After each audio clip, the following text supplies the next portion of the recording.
What's going on, y'all? Welcome back. I figured today would be a good time to discuss, a little bit of background, who I am, what we do, some of the things you might see here and there on this channel, just to keep you in the loop of things. Primarily this channel going to be gun, car related things, general day-to-day vlog, whatever you want to take it. But hey, comment what you want to know. I'm an open book. If you're interested, nosy, want to know how life is in Pennsylvania, ask away. I'm an open book. I'll tell you what you want to hear and probably some things you don't. But some background on myself.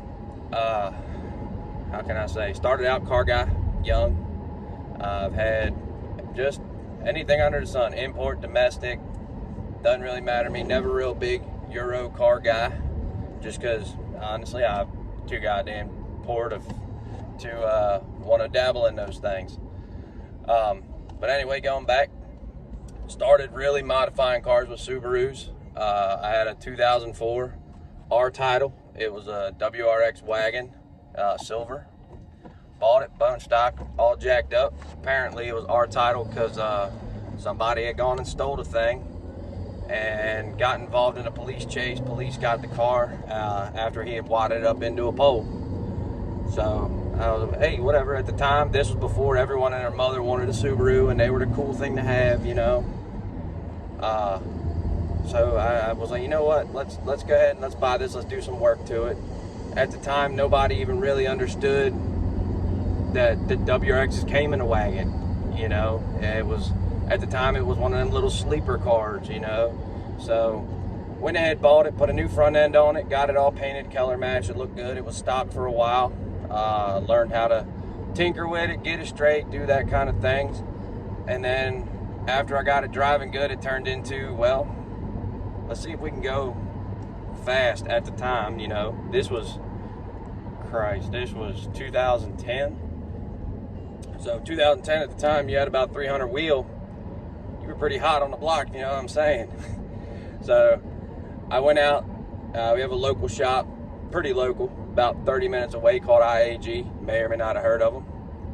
So at the time, I went down there and just said, hey, what do y'all got secondhand laying around? From old builds, from customers that got stuff for sale. And I was kind of known as the secondhand guy. I'd go in there once every week, see what they had laying around, what they want to get rid of.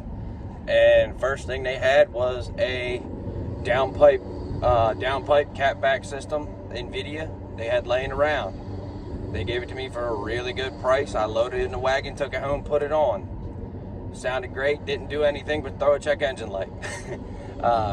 So next thing on the line, I told them, I said, hey, let me know if you get any of them access ports for secondhand or used, or any way I can get it, because I don't want to pay no full price, because I don't pay full price for nothing. So they ended up getting one. Some guy got rid of his car, came to them, he wanted it returned back to stock. So at the time I got an access port, a V2, for like 200 bucks. I said, all right, well, load me a shelf tune on it.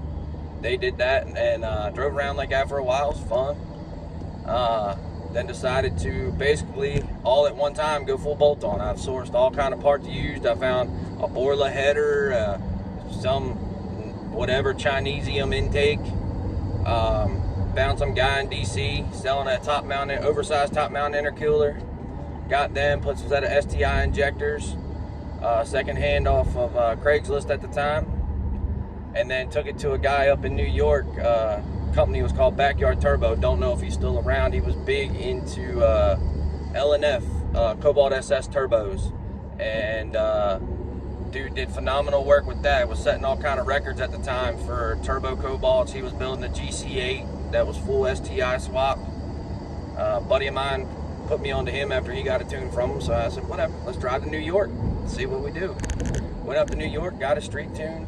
It made good power. Stock turbo, turned up, made about, if I'm not mistaken, it was about 260 horsepower at the time, which at the time, like I said, that was getting it. That was hauling the mail for an 18, 19-year-old kid in that time. And I abused the hell out of that car every day. Launched that car at a 4,000 RPM two-step every single day. Two-step launch, don't care, every time I take it out. After so long, ended up eventually needed new tires. Took it to Pep Boys, got new tires. They ended up getting me good.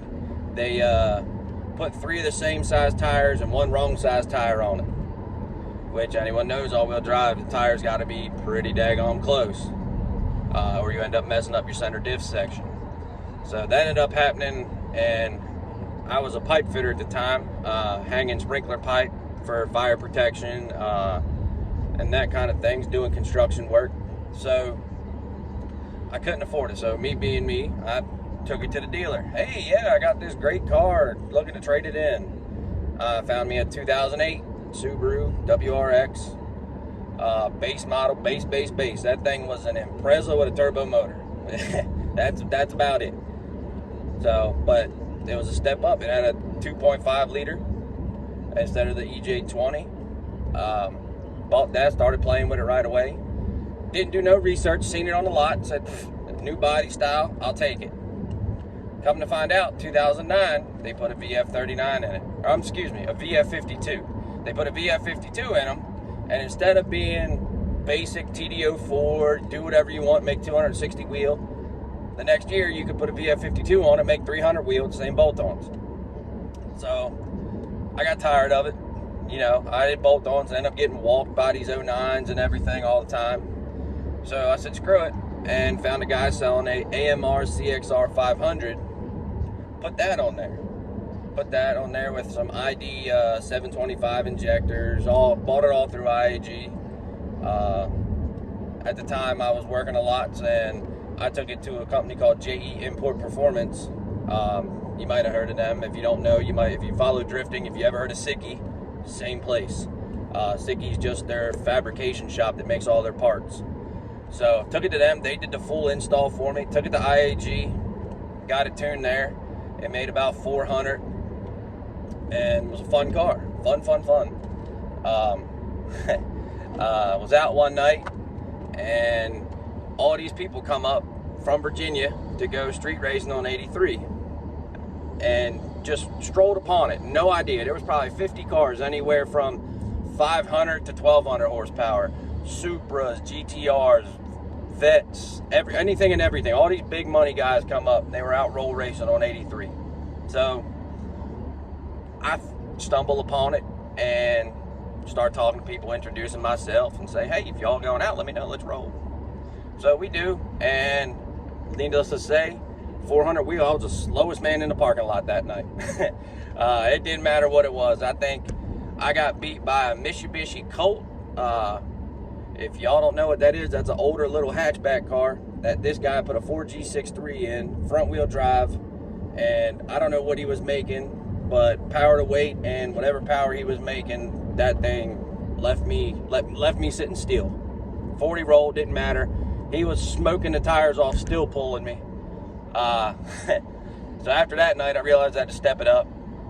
So I decided bigger injectors, we can really turn this thing up, because that was my limitation, was the 725cc injector. So I went out and got a set of ID 1250s or something.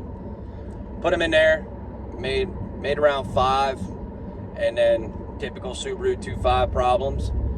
Ring lands cracked on cylinder 4, cylinder 2, cylinder 3, and I only had 1 piston with any type of compression.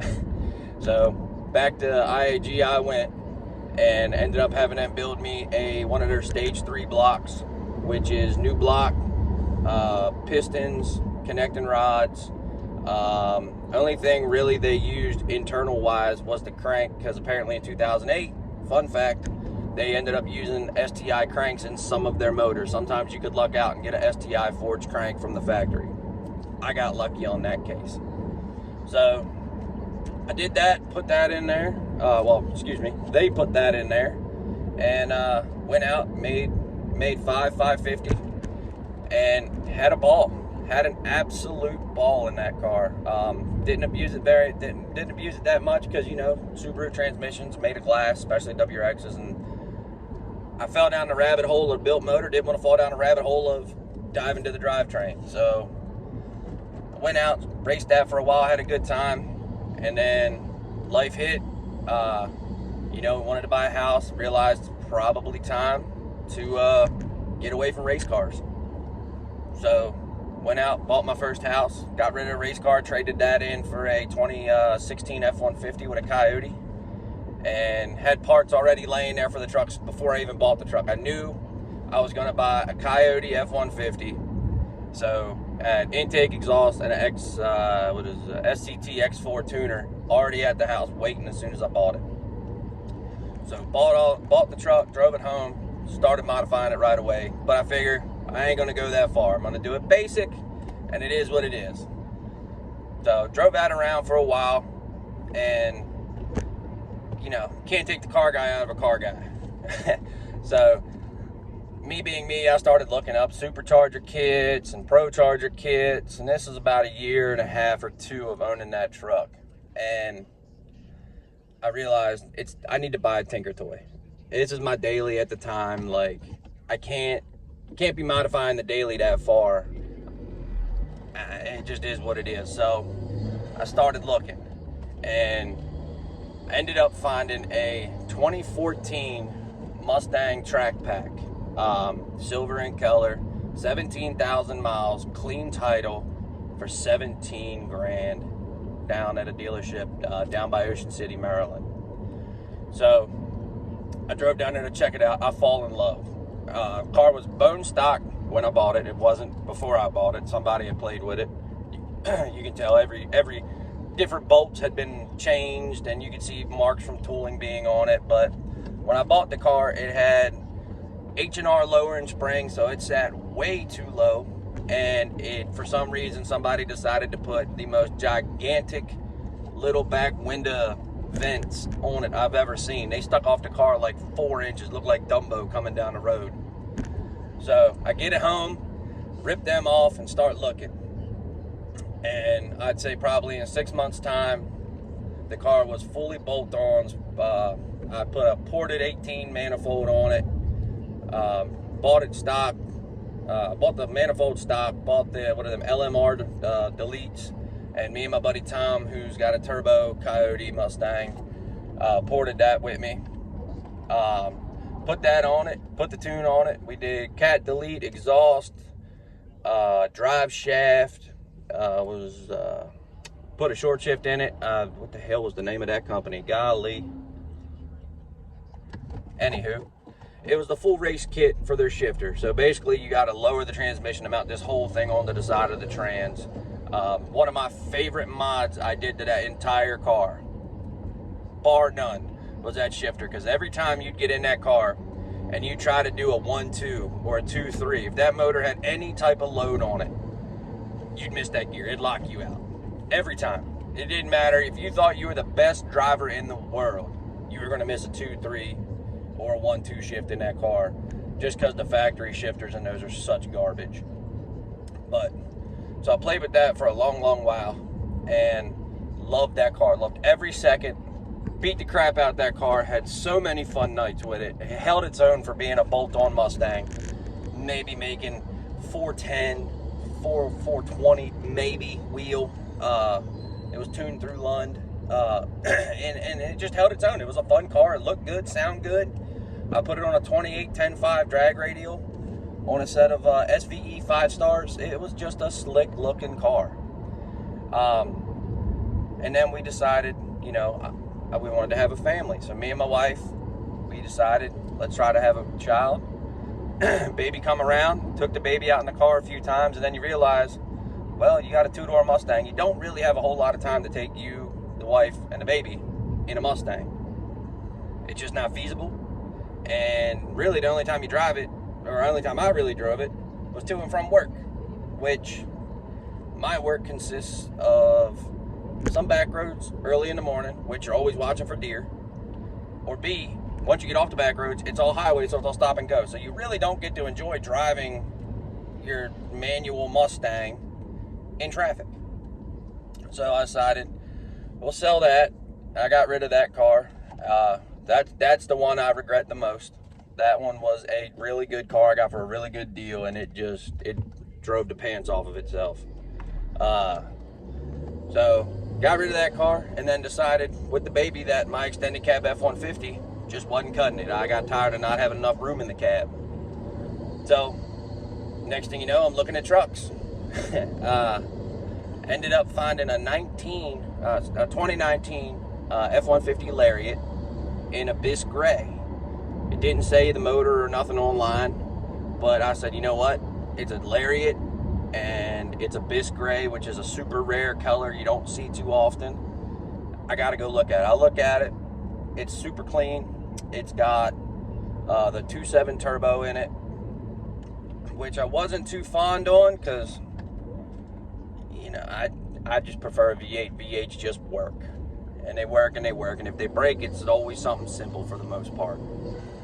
But I decided I'll take a chance on it. So I did.